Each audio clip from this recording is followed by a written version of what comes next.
প্রসেনজিৎ ঋতুপর্ণা একটা অদ্ভুত কি বলবো একটা কাল্ট জুটি হয়ে যাবে। আমরা সেটা খুব একটা ক্যালকুলেটিভ করে মানে ক্যালকুলেশন করে করা হয় না।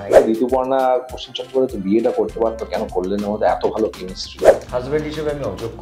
প্রথম দৃশ্যেই আমরা ফুলসজ্জার সিন করেছিলাম। আমি একদম সেই জড়সড় ফুলসজ্জার সিনে। কিছু জিনিস আজ থেকে 25 বছর পরে 30 বছর পরে যখন হয়তো আমাদের বয়স হয়ে যাবে বা আমরা থাকবো না, আমি দায়িত্ব নিয়ে বলছি আলোচনাটা হবে। আমার ইন্ডাস্ট্রির পলিটিক্সই হ্যান্ডেল করতে পারি না।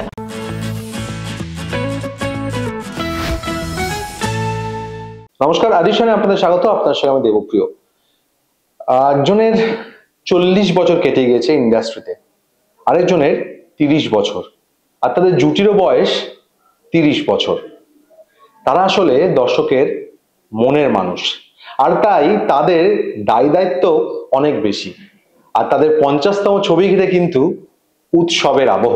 আশা করি বুঝতে পারছেন কাদের কথা বলছি, প্রসেনজিৎ চট্টোপাধ্যায় এবং ঋতুপর্ণা সেনগুপ্ত।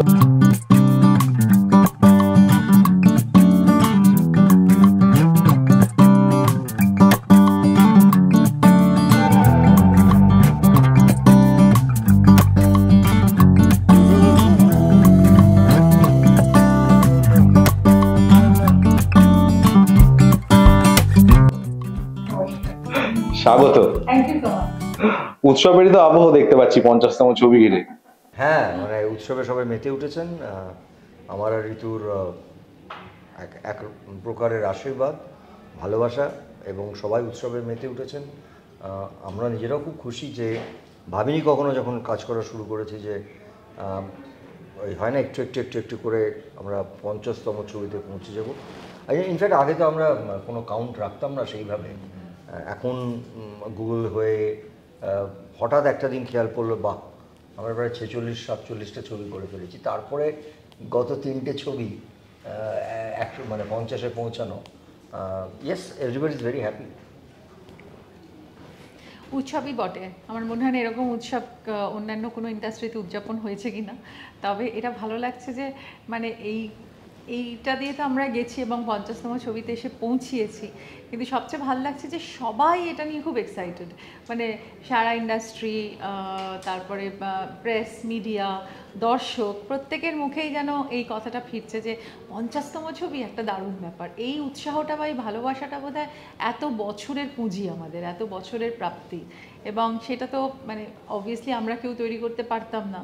এটা একেবারেই ঈশ্বরের দান এবং আমাদের দর্শকেরও দান, এবং অবশ্যই আমরা যাদের সাথে এত বছর ধরে কাজ করেছি, প্রডিউসার, ডিরেক্টর, টেকনিশিয়ানস, কো অ্যাক্টার্স, মানে আর যারা যারা সিনেমাকে সাপোর্ট করেছেন তাদের সবার কাছে এই আমার মনে হয় এই জুটি কৃতজ্ঞ এই জায়গাটায় আসার জন্য। আমরা তো উত্তম সুচিত্রা জুটিকে দেখিনি, পর্দায় দেখেছি অনেক পরে, বা সামনে থেকে দেখার তো কোনো সৌভাগ্যই ছিলই না। আমরা প্রসেনজিৎ ঋতুপর্ণা জুটিকেও দেখেছি, কিন্তু তাও আমরা যখন সাংবাদিকতা শুরু করেছি তখন একদম শেষের দিকে আর কি, তারপরে এতদিনের গ্যাপ। তো তোমরাও তো উত্তম সুচিত্রা জুটির গল্প শুনেছো, দেখেছো কিছুটা। তো তোমাদের ক্ষেত্রে মানে জুটিটা কিরকম ব্যাপার ছিল তখন, কিরকম মাথায় ঘুরতো, আর ফাইনালি আবার তোমরা নিজেরা এরকম একটা হ্যাঁ, মানে কিছু নায়ক নায়িকাকে মানে অবশ্যই আমরা ছোটোবেলার থেকে যখন কাজ করা শুরু করিনি তখন থেকেই মহানায়ক উত্তম কুমার বা মিসেস সেন, সুচিত্রা সেন, এদের ছাড়া আমার বাবা সন্ধ্যা রায়, এই জুটিগুলো নিয়ে ভীষণ চর্চা হতো, কথা হতো, আলোচনা হতো। রাজ কাপুর নার্গিস থেকে শুরু করে ধরমজি, হেমাজি।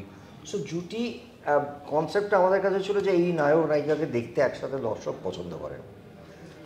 টিল, কাজল, শাহরুখ, সো এটা দেখতে পছন্দ করেন। তো আমাদের ওইভাবে কোনো ক্যালকুলেট করতাম না, তবে নিশ্চয়ই এরা আমাদেরকে ইন্সপায়ার করেছে। কারণ যে কোনো কাজই যখনই আমরা করছি, যে কোনো ইন্ডাস্ট্রিতেই, আমাদের আগের জেনারেশন কী করে গেছেন, তারা কী কন্ট্রিবিউট করেছেন, ওটা জানা বা শেখার দায়িত্বটা আমাদের।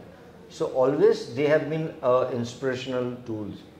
এদেরকে দেখে বড় হওয়া, এদেরকে মাথায় রেখে বড় হওয়া, তাদের প্রতি শ্রদ্ধা জানানো।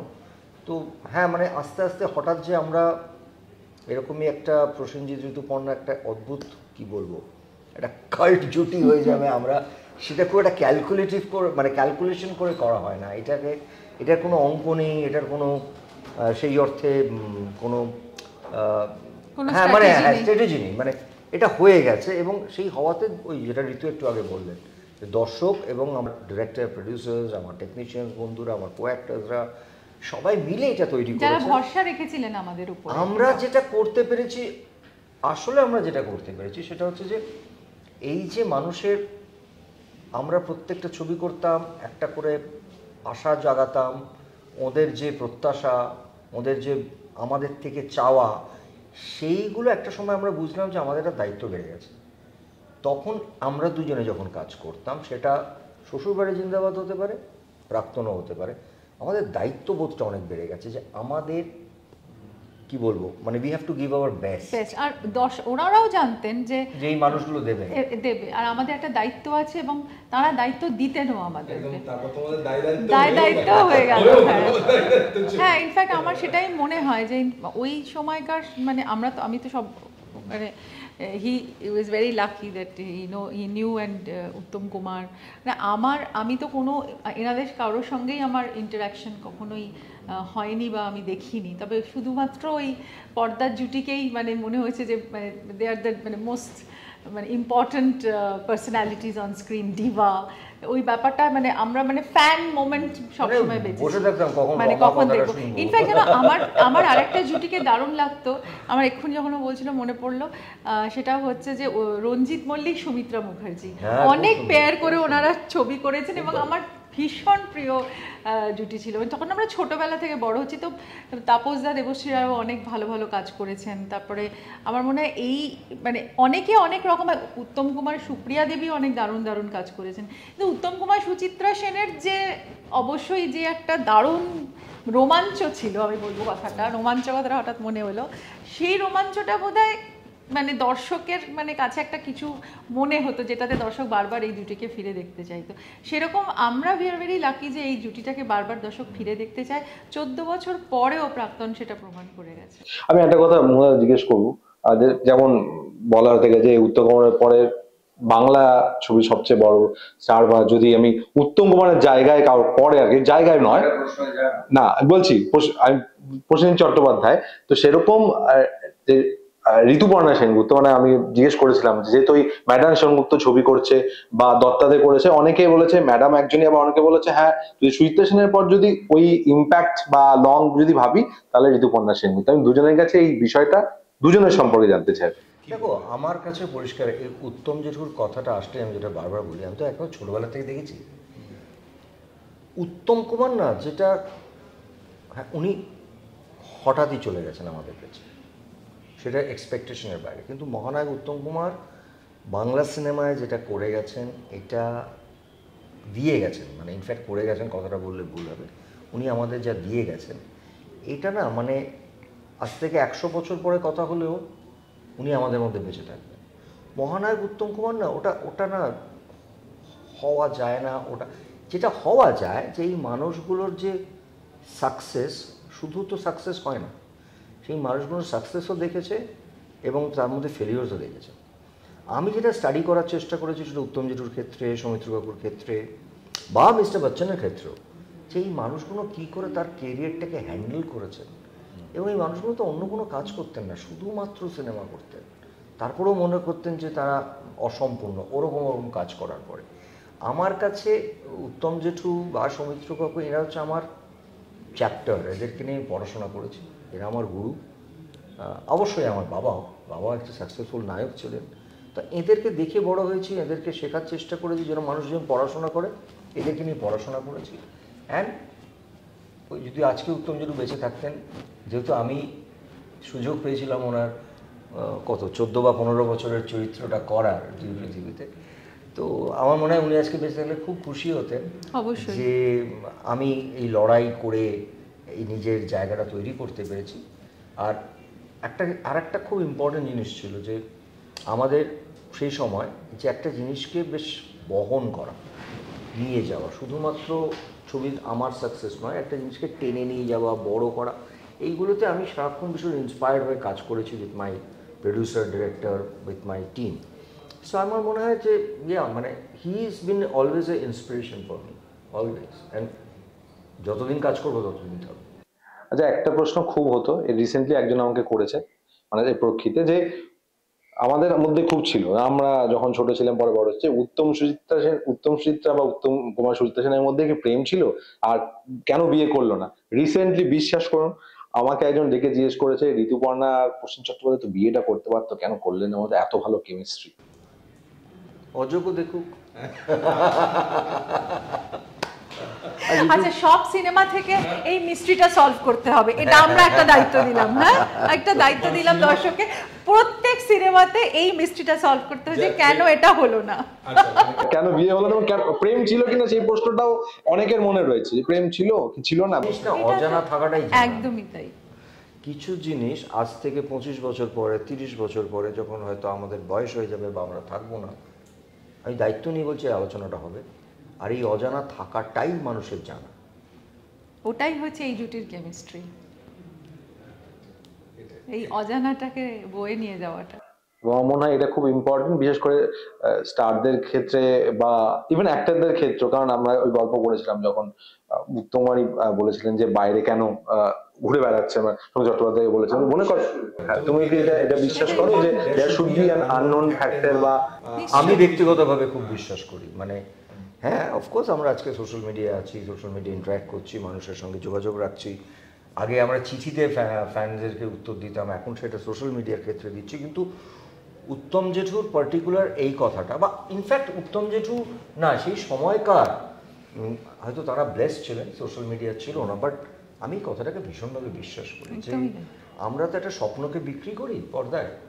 সেই স্বপ্নটাকে যদি এমন হয়ে যায় যেখানে আমি সবসময় অ্যাভেলেবল, বা আমি বলতে এই চেহারাটা বা এই মানুষটা, তাহলে তো মানুষের ওই স্বপ্নটা যখন আমি তৈরি করে একটা চরিত্র হয়ে আসবো স্ক্রিনে, সেটা নেতাজি সুভাষ বোসও হতে পারে, বা একটা শেষ পাতার বাল্মীকিও হতে পারে, আজকে অযোগ্য হতে পারে। কিন্তু আমি স্বপ্নটাকে তৈরি করবো কী করে যদি আমি সব সময় সব জায়গায় থাকি? তো আমার মনে হয় উত্তম জেঠুর কথাটাকে আমি খুব মনের প্রাণে বিশ্বাস করি যে সিলভার স্ক্রিনের যারা নায়ক নায়িকা, তাদের কোথাও একটু রেস্ট্রিকশন বোধহয় রাখা প্রয়োজন। আমিও তাই মনে করি, আমি মনে করি, আমি একেবারেই মনে করি সেটা। উনি আমার থেকে আগে এসেছেন, উনি যদি মনে করেন, আমি তার পরবর্তী সময় থেকে আমিও এটা মনে করি, বিকজ ওই এনিগমাটা বা ওই উনি বলেছিলেন যে আমরা তো ছায়ার জগতের মানুষ, সেখানে এইভাবে মানুষের সামনে আসাটা আমাদের ঠিক না। তো ওই ব্যাপারটা কিন্তু আমিও ভীষণভাবে মনে করি।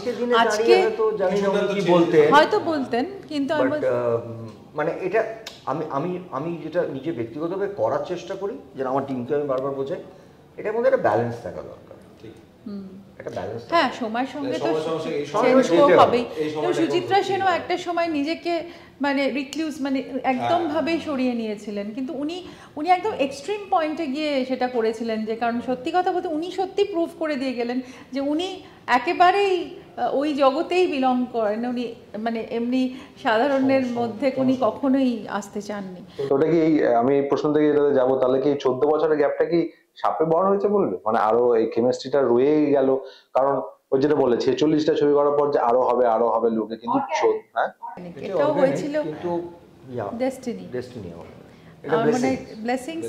আর তারপরেও যে আমাদের দর্শকের মধ্যে যে উন্মাদনা আমাদের নিয়ে, সেটা কিন্তু একটা বিরাট এই গ্যাপটা অফকোর্স আমরা কখনো ভেবে করি কিছু, আমাদের গ্যাপটা হয়ে গেছে। I think that was a blessing, যে দুটো মানুষ সেই সময় এই 12-13 বছর 14 বছর ধরে দুটো আলাদা ইমেজ তৈরি করেছেন, তারা দুজনেই ভিন্ন ধরনের কাজ করেছেন, সিনেমাগুলো পাল্টে গেছে, সিনেমার ভাষা পাল্টে গেছে, সিনেমার পরিচালকরা পাল্টে গেছেন, তাদের সাথেও ইন্ডিভিজুয়ালি কাজ করেছেন দুজনে, করে তারা একটা আলাদা রকম নিজেদের ব্র্যান্ড তৈরি করেছেন, ব্যক্তিগত আলাদা আলাদা দুটো মানুষ। কিন্তু তারা আবার যখন ফিরে এলেন 13-14 বছর পরে, মানুষজন প্রমাণ করে দিলেন যে তারা কতটা ভালোবাসে, সেইটা মানুষ প্রমাণ করে। তো কোথাও দোসর বা ইভেন নিশ্চয়ই অনেকে জানে বা অনেকে হয়তো জানে না, ইভেন বিনোদিনীর চরিত্র তোমারই করার কথা ছিল, তো সেইটা কি বলবে? যে মানে ওটাও তো এই দুটো চরিত্র ডেফিনেটলি আমার ক্যারিয়ারের একটা মাইলস্টোন হতো, কিন্তু হয়নি। ঠিক আছে, সবই জীবনে হয়ে ওঠে না, কিন্তু আমি খুব পজিটিভলি নিই সব কিছু। খুব একটা যে রিগ্রেট করতে থাকি তা নয়, আমি আরও এগিয়ে যাই, ভাবি যে আরও হয়তো আমার পথে আরও কিছু আছে। তো এটা বলতে পারো যে ঐশ্বর্য রায়কে বাংলায় পেয়েছিলাম, তুমি করনি বলে এটাতেই নিউজ হয়েছিল যে ঐশ্বর্যা রায় ওই আমি করিনি বলে ও পেয়েছে, কিন্তু বাট ঐশ্বর্যা রায় একটা ভালো বাংলা ছবি করলো এবং ওরও একটা ফলক থেকে গেল বাংলা ছবিতে। রাইট। আর অযোগ্য একটা সম্পর্কের গল্প, এবং কৌশিক গঙ্গোপাধ্যায় সম্পর্কের নিয়ে বুননটা একদমই অন্য যে কোনো পরিচালক থেকে আলাদা। তো কোথাও কি সেটা তোমাদেরকে কোথাও টানে? মানে আমার দৃষ্টিকোণে, আমার আউটডোরে আমি গেছিলাম আগে, তখন অনেক কথা হয়েছিল। আর কৌশিক গঙ্গোপাধ্যায়কে মনে হয় যে সম্পর্কের কথা বলাটা কঠিন, এবং কৌশিক গঙ্গোপাধ্যায় সেটা খুব অনায়াসে করেন, এবং সেটাই কি তোমাদের আরো বেশি টেনেছে মানে হ্যাঁ করার পেছনে? হ্যাঁ, আসলে আজকের দিনে দাঁড়িয়ে আমাদেরকে নিয়ে যে ছবি করবেন তার মধ্যে সেই সেই depth of understanding not only the actors, the characters, খুব স্বাভাবিকভাবেই আমাদেরকে নিয়ে তো আর এই মুহূর্তে শ্বশুরবাড়ি জিন্দাবাদ কেউ করবে, সেখানে মানুষ সম্পর্ক, মানে Kaushik is one of the best, যে মানুষের সাধারণ মানুষদেরও ইমোশন, সম্পর্ক, তাদের টানাপোড়েন, এটাকে অসাধারণভাবে হ্যান্ডেল করে, বহু বছর ধরে চলছে সেটা। সেখানে আমাদের সবসময় মনে হয়েছে যে অযোগ্য কেন, অনেকেই প্রশ্ন করেছেন অযোগ্য কেন আমাদের 50তম বছর। তার আগে কৌশিক বোধহয় আমার জানা, অ্যাটলিস্ট আমার সঙ্গে এতগুলো কাজ করেছেন, কৌশিক কখনোই একটা গল্প শোনার পর এত সময় নেন না। উনি 1 বছর সময় নিয়েছেন ফাইনালি বলার জন্য যে এই অযোগ্যটাই করবো, কারণ তার আগে একটা গল্প শুনিয়েছেন, আমরা ডেটও রেখেছি, we war okay with it, কিন্তু উনি নিজে বলেছেন যে না, এমন কিছু আমার মনে হচ্ছে আমার এমন একটা কিছু আনতে হবে তোমার কাছে, তোমাদের কাছে, 50তম ছবিটা যেটাকে আমি জাস্টিফাই করতে, একটু ওয়েট করো, ডেটটাকে হোল্ড করে নাও, ছেড়ে দাও। আবার রিওয়ার্ক করেছেন, করে যেদিন উনি মনে হয়েছে this is the right, obviously আমরা শোনার পরে we all were into the same page. এটা কিন্তু প্রাক্তনে হয়েছে, প্রাক্তনে প্রায় এক বছর লেগেছিল জাস্ট টু সিলেক্ট প্রাক্তন। তো আমার মনে হয় এই আমার আর ঋতুর একসাথে কাজ করা, সেটা 50 হতে পারে, 51 হতে পারে, ইট নিডস টাইম, বিকজ আমাদের দুজনেই এমন একটা ব্র্যান্ড একসাথে আসি যখন, সেই যত্ন, সেই sensibility, it is just not a film. আর এই জুটি বড্ড বেশি প্রেশাস, এই জুটিটা এত প্রেশাস না, আমাদের কাছেও প্রেশাস, পরিচালকদের কাছেও প্রেশাস, প্রযোজকদের কাছেও প্রেশাস, দর্শকের কাছে প্রেশাস। তো এই প্রেশাস ব্যাপারটাকে তো অটুট রাখতে হবে না, তাই জন্য আমার মনে হয় যে কৌশিক দা ওয়াজ সো কেয়ারফুল। আর আমরা যখন ডিসকাস করেছিলাম, হ্যাঁ, নিজে বসে বসে কেয়ারফুল যে এই নরমালি এতটা সেন্সিবিলিটিস সময় নেয় না ও, আমি জানি, আমার ডাবিং করতে করতে চলে গেছে না আমার ট্রেলারটা নিজে, মানে ওর এতটা কি বলবো করেন, কি সব ছবির ক্ষেত্রেই করেন, কিন্তু এটা না ওই ওয়াজ হি ইজ লাইক, মানে ওই বাচ্চা সামলানোর মতন করে সামলাচ্ছে। আর সম্পর্কের ভাঙন, সম্পর্কের ভালোবাসা, বেঁধে থাকা ভেতরে বন্ধন, মানে অসাধারণ। মানে আর গানেতেও তুমি দেখো, প্রেমে থাকা যায়, প্রেমকে কন্টিনিউ করা যায় কিভাবে, মানে অসম্ভব সুন্দরভাবে উনি বিশ্লেষণ করেন। আমাদের এই ছবির গানের কথাগুলোকে যদি কিছু ভালো করে শোনে, তাতে একটা ইতিহাস আছে, তাতে একটা গল্প আছে, তাতে একটা তোমাকে একটা অন্য ট্রিপে নিয়ে চলে যাবে। এই ছবিতে তো আমার মনে হয় যে গান একটা অন্য ভাষা তৈরি করেছে সিনেমার। জানতে চাইবো যে কখনো দুজনের ক্ষেত্রে যে নিজেদের কোনো সময় মনে হচ্ছে আমি অযোগ্য, এবং অন্যদের দেখে মনে হচ্ছে একজন অযোগ্য যার যে জায়গাটা পাওয়া উচিত না সেটা পেয়ে যাচ্ছে, দুটো কোনো সময় মনে হয়েছে? দুটো দেখো, অযোগ্য আমাদের জীবনে না সব, মানে আমাকে যদি তুমি জিজ্ঞেস করো, আমি এখানে বসে আছি, প্রসেনজিৎ চট্টোপাধ্যায়, আমার নিজেরই বাজে মারা যে আমি কি এটার জন্য যোগ্য, আমি কি এতটা কাজ করার জন্য যোগ্য। যোগ্য আর অযোগ্য প্রমাণটা আমাদের ব্যক্তিগতভাবে সবাইকে করতে হয়। কিছু কিছু ফিল্ডে প্রত্যেকেরই যোগ্যতা আছে, কিছু কিছু ফিল্ডে মানুষের অযোগ্য, মানে সে অযোগ্য হয়, মানে যোগ্যতাটা পুরো করতে পারে না।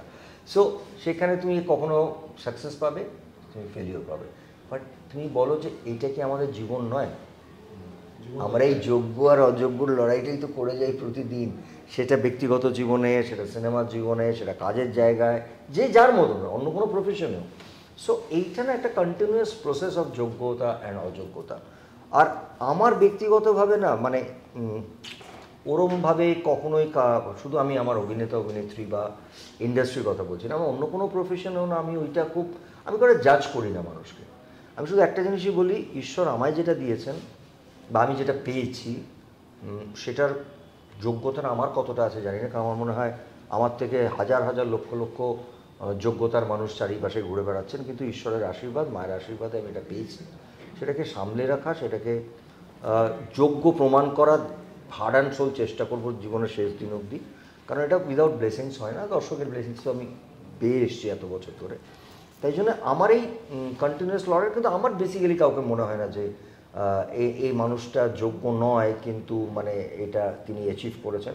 কারণ এই অ্যাচিভমেন্টের পেছনে মানুষের নিজস্ব যেরকম কি বলবো কাজের সেই ইম্পর্টেন্সি বা বলি সেই সেই সেই প্যাশন বলি থাকে, সেরকম একটা কোথাও আমি ভীষণ ভগবান বিশ্বাস করি, কোথাও একটা ঈশ্বর মা একটা কোথাও একটা একটা সাথে সেটা তার হ্যাঁ অদৃশ্য ভাগ্য। সো ইউ ক্যান জাজ ইট, এই লোকটা এটা পেয়েছে বলে এই লোকটা অযোগ্য কিন্তু মানে এই এরা হয়। তো আমি যদি বলি যে বাবা, হাজবেন্ড, অভিনেতা, কোন যোগ্যতার বিচারে কোন মানে কি র্যাঙ্কে রাখবে, কোনটা বাবা হিসেবে আমি যোগ্য, মানে my way I give my best. তো আমি বলছি না আমি সম্পূর্ণ একটা যোগ্য মানুষ, বাবার ছেলেকে হাত ধরে নিয়ে রোজ বাজারে যাই, বাট আমি যোগ্য। হাজব্যান্ড হিসেবে আমি অযোগ্য, আর অভিনেতা হিসেবে মানুষ আমাকে যোগ্য বলেছেন, কিন্তু আমি এখনও মনে করি আমার অনেক কাজ করা বাকি আছে যেখানে আমি নিজে বলবো যে আমি যোগ্য।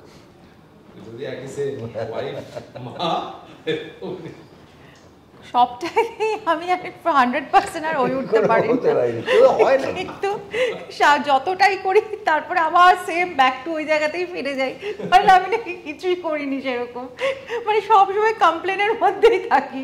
তাই যোগ্যতা অযোগ্যতার মধ্যেই আমি নিজেকে দেখি, মানে ইটস লাইফ। আর আমার মানে মনে হয় যে এই স্ট্রাগলটা নিরন্তর, মানে every day you are doing এর যোগ্যতা অযোগ্যতা প্রমাণ করা। হয়তো আমি মনে করলাম যে এই যোগ্যতাটুকু আমার আছে, কেউ হয়তো মনে করলো না সেই যোগ্যতাটুকু আমার নেই। তো it's like a ongoing struggle, আর it's a inner struggle and it's an outer struggle. তো আমার ধারণা যে এইভাবেই জীবন চলতে থাকবে, কারণ আমরা কেউই পারফেক্ট নই। পারফেকশনের দিকে যেতে গেলে যোগ্যতা অযোগ্যতা প্রমাণের প্রত্যেক দিনের পরীক্ষা।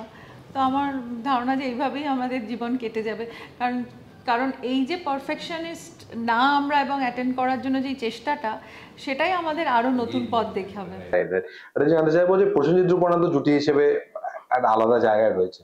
আমি যদি বুম্বা তোমাকে বলি তুমি ছাড়া ঋতুদির সঙ্গে তোমার কি মনে হয় কাকে মানিয়েছে, এবং একই জিনিস ঋতুদিকে জিজ্ঞেস করবো যে তুমি ছাড়া বুম্বাদাকে কার সঙ্গে সবচেয়ে বেশি, হ্যাঁ কিন্তু মনে হয় যে হ্যাঁ এর সঙ্গে স্পার্কটা আমার, বা সেটা কোনো একটা ছবি দেখে হতে পারে যে তোমার তো নাই ওর সঙ্গে স্পার্কটা মনে হচ্ছে দারুণ, বেশ আমার সঙ্গে না করলেও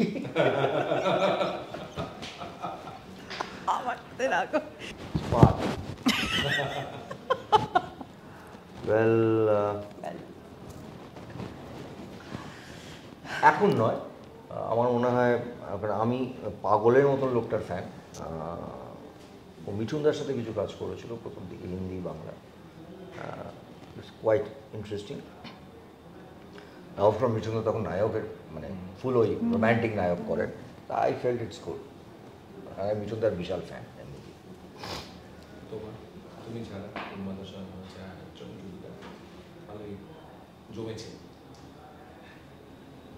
আমার মনে হয় আমি যখন ফিল্মে আসিনি তখন আমি কয়েকটা ছবি দেখেছিলাম যেটা আমার বেশ ভালো লেগেছিল দেবশ্রী রায়ের সাথে।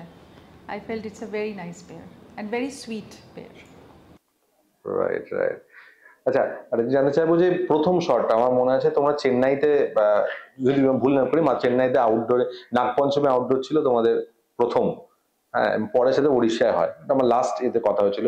তো প্রথম শট মনে পড়ে তোমাদের দুজনে কি ছিল, এবং বা যখন দেখেছিলে কি ছিল, মানে ফার্স্ট মানে আমি তখন মিট করলাম, তখন হি ইজ আ সুপারস্টার, আমি তখন জাস্ট নতুন মেয়ে, I never new this craft, একদম নতুন এসেছি। আর আমি একেবারে তখন মানে আমাদের বোধহয় ডেস্টাইনডই ছিল আমরা রোম্যান্টিক হিরো হিরোইন হব। প্রথম দৃশ্যেই আমরা ফুলসজ্জার সিন করেছিলাম। আমি একদম সেই জড়সড় হয়ে ফুলসজ্জার সিনে মানে খাটের উপর বসে আছি, যে ফুল দেওয়া চারিদিকে প্রথম সিনেই, আর তারপরেই সমুদ্রের ভেতরে গান। তাই জন্য পরে বলে যে আমাকে সব ছবিতে ভিজিয়েছে প্রডিউসার। আর আমি ওয়াজ ভেরি মানে হ্যাঁ আমাকে অনেক কিছু মানে হি মেড মি কমফোর্টেবল, কিন্তু অবশ্যই কথাবার্তা তখন খুব একটা কিছু হয়নি। আর আমার না মানে হিরোইনদের ক্ষেত্রে বিশেষ করে ওই স্কুলের ক্রেশ থেকে বাচ্চা এসছে, বাচ্চা মানুষ করা, অনেকবার এরকম আমি দায়িত্ব পালন করেছি। তার মধ্যে ঋতু একজন, মানে যিনি আমার গানের লিপের সময় যিনি লিপ দিয়ে দিচ্ছেন এবং বুঝতে পারছেন না, পুরো গানটা আমি বুঝতে করে ফেলেছি। তো প্লেব্যাক যখন চলছে, নিজের লিপটা শেষ, আমার লিপে চোখ, আমি না না দিস ইজ মাই লিপ, এটা ছেলের গলাতেও গেয়ে বেচারা দিচ্ছি, কখনো মেয়ের গলাতেও জানে গেয়ে না, দিচ্ছি। মানে ইট ইজ জাস্ট লাইক বিগনিং। তো আমি তো সবাই শিখছি। আর আমার ক্ষেত্রে এটা বহুবার হয়েছে, so I always try to do it, মানে তখনও করতাম, আজও করতাম। But she was very sincere, মানে সবসময় একটা শেখার ইচ্ছে সবসময় ছিল। যদি বুম্বাদার যদি একটা বায়োপিক হয় বা বায়োগ্রাফি হয়, কি নাম দেওয়া উচিত বলে মনে হয়, বা কি থাকা উচিত বায়োপিকে, বা কি থাকবে না বলে তুমি মনে করো? কি থাকবে না, হ্যাঁ, এবং কি নাম হতে পারে যদি নাম সবই থাকা উচিত, because or life is a মানে হিউজ। তোমাদের এতদিনের গ্যাপটা তো রাখতে হবে তাহলে। হ্যাঁ থাকবে, কি আছে তাতে। আমার মনে হয় যে বায়োপিক যখন লেখা হয় তখন একটা মানে নিউট্রালি লেখা উচিত, যাতে দর্শক মোটামুটি সব কিছু জানতে পারে। যদি বায়োপিক লেখে কেউ, কেউ যদি বায়োপিক না লেখে তাহলে আলাদা কথা। কিন্তু তোমাদের কি বায়োগ্রাফি মানে অটোবায়োগ্রাফি লেখা বা বায়োপিক বানানোর কোনো ইচ্ছা আছে? বায়োপিকটা আমি কি করে কেউ যদি বানায় তুমি রাজি হবে? আর আমি কেন রাজি হবো? যখন বানাবে তখন দেখা যাবে, এখন কেন বায়োপিক হবে? আমার এখনো প্রচুর কাজ করা বাকি আছে। লিখবে কি মানে এই অধ্যায়টা কি আমরা জানতে পারবো কখনো যে কেন? দেখো, আমি তোমাকে একটা পরিষ্কার কথা বলছি, লিখতে পারি, সেটা প্রিন্ট হবে কখনো সেটা আমার হাতে। অ্যান্ড মানুষদের জন্যে যে কোনো জিনিসই সব কিছুটা বলে দেওয়াটা ঠিক নয়, কিছু জিনিস ভাবা দরকার। সেটা কিছু জিনিস রেখে দেওয়া দরকার মানুষের ইমাজিনেশনের জন্য। বলে না যে leave it to your imagination. স্বপ্নে দেখো, ভাবনা থাকো। হ্যাঁ, কারণ নিজেরা আমরা নিজেরা তো, গল্প লিখি। আমি আবার ফিরে এলাম ওই কথায়, এই যে আমরা যে স্বপ্নের জগতের মানুষ, আমাদের এই মানুষ স্বপ্ন দেখুক, আমরা একটু মানুষের স্বপ্নে থাকি, সেটাই সুন্দর। একদম শেষে এসে খুব তাড়াতাড়ি জিজ্ঞেস করার প্রশ্ন, কে খুব তাড়াতাড়ি রেগে যায়? কে খুব তাড়াতাড়ি রেগে যায়? তুমি? আর তাড়াতাড়ি মানানো মানে কাকে মানাতে হয় বা মানতে সময় লাগে এরকম কিছু বেশি?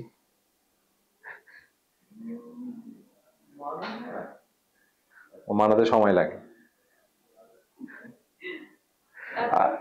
তারপর হচ্ছে বেস্ট ছবি তোমার মতে ঋতুদির, আর উল্টোটাও।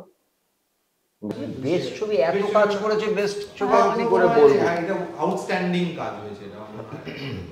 তখনকার দিনে দাঁড়িয়েও পারমিতা করেছে, দহন করেছে, এই দুটো তখনকার সময়, কারণ তখন তো কমার্শিয়াল অ্যাক্ট্রেসেসদেরকে আলাদাভাবে রাখা হতো। সেই সময় দাঁড়িয়ে এই দুটো ছবি নিশ্চয়ই ওর জীবনের দুটোই টার্নিং পয়েন্ট, এবং শি ওয়াজ ফ্যান্টাস্টিক। আমার মনে হয় মনের মানুষ আর দোসর। রাইট। আর লাস্ট জানবো যে যোগ্য অযোগ্য যাই বলি, সিনেমা দেখার পর কি মানুষ বেড়ে অযোগ্য, শুধু অযোগ্য নিয়ে কথা বলবে না, যোগ্য অযোগ্য পুরো লড়াই আলোচনা সব চলবে? আমি জানি না যোগ্য নিয়ে কথা বলবে না অযোগ্য নিয়ে কথা বলবে, সিনেমাটা নিয়ে কথা বলবে, এটা নিয়ে কোনো আমার সিনেমাটা নিয়ে আলোচনা করবে। আর কৌশিক গাঙ্গুলির ছবি নিয়ে আলোচনা মানুষ এমনিতেই করেন, এবং একটা সিনেমা দেখে কি বলবো, ভাববেন। প্রত্যেকটা মানুষ যারা দেখবেন, সেটা যে কোনো জেনারেশন হতে পারে, কারণ এমন কিছু কমন ফ্যাক্টর আছে এই ছবিতে যেখানে মানুষকে ভাবাবে, ফিরিয়ে নিয়ে যাবে অনেক কিছুতে, এইটুকু বলতে পারি। এবং ভালো লাগবে, মানে সব রকম মানুষের বেশ একটা ভালো লাগার জায়গা তৈরি হবে। সম্পর্কের নতুন মোড়ের কথা বলবে এই ছবি, এবং খুব সুন্দর মানে কৌশিক গাঙ্গুলির এই লেয়ারিং অফ ক্যারেক্টার্স এত অপূর্ব যে প্রত্যেকটা যারা ছবিটা দেখতে আসবেন তারা ডেফিনেটলি কমিউনিকেট করতে পারবে সম্পর্কগুলোর সাথে, and they have a lot of things to take away from. Right. একদম লাস্ট, তুমি একটু আগে একটা কথা বলেছিলে তোমরা শুধু সিনেমাই করেছো, বা তুমি সিনেমাই করেছো। কোথাও কি মনে হয় এখনকার দিনে মানে সিনেমার বাইরে, সেটা রাজনীতি হোক বা কিছু, এই যে বারবার জড়িয়ে পড়ে, তোমাদের দুজনের কাছে অগুচ্ছ প্রস্তাব বারবার করে এসছে, তোমরা না করে গেছো, না করে সেটা কি কোথাও কনসিয়াসলি মনে করেছো যে না, সিনেমায় ধ্যান জ্ঞান, সিনেমার বাইরে কিছু ভাববো না, এবং সেটাই হওয়া উচিত মনে করো কি? কি হওয়া উচিতটা আমি কি করে বলবো? আমি ব্যক্তিগতভাবে এখনো করে উঠতে পারিনি, কারণ এই যে অযোগ্য নিয়ে এখন কথা হচ্ছে, আমি পরে ভাবছি যে এরপরে আর একটা কোনো ভালো কাজ কেন আসছে না, একটা ভালো চরিত্র কেন আসছে না, আর সেই চরিত্রটা এলে আমি তারপরে 3 মাস 4 মাস তার মধ্যে ঢুকে যাই। তো মানে যেটা করছি সেটাই তো এখনো যোগ্যতা প্রমাণ করতে পারিনি, সেটাকে যোগ্যতা প্রমাণ করি, তার জন্য অপেক্ষা করি, আরও কাজ করি, আরও অন্য ধরনের চরিত্র পাই। আর বাকিটা ঠিক আছে, আমি খুশি। মানে কিছু যে আমাকে করতেই হবে এরকম কিছু লিখে দেয়নি, আমি পারবো নাকি তোর মতন ইন্টারভিউ নিতে? এটা তুই স্পেশালাইজড। একদমই। আমি নিজের জীবনের পলিটিক্স, আমার ইন্ডাস্ট্রির পলিটিক্সই হ্যান্ডেল করতে পারি না।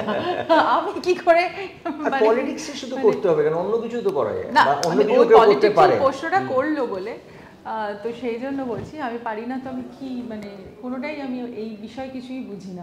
যেই বিষয় বুঝি সেই বুঝে সেটাই আমি হ্যান্ডেল করতে পারি না। তো যেই বিষয়টা বুঝি, যেই বিষয়টা চেষ্টা করি, এখনো শিখছি, এখনো জানবার চেষ্টা, এখনো অদম্য ইচ্ছা যে আরো কত ভালো ভালো কাজ করব। সামনে তো সমুদ্র সেইটাই দেখতে পাই, এখানে এতটা দূরে আরো পৌঁছতে হবে তার অভিনয় করে। আমার কাছে প্রায়োরিটি। রাইট, অনেক অনেক শুভেচ্ছা, এবং আশা করবো 50তম ছবির পর অন্তত 75তম ছবির সময় বসে যেন আড্ডা দিতে পারি। 100 অব্দি আমি যাইনি।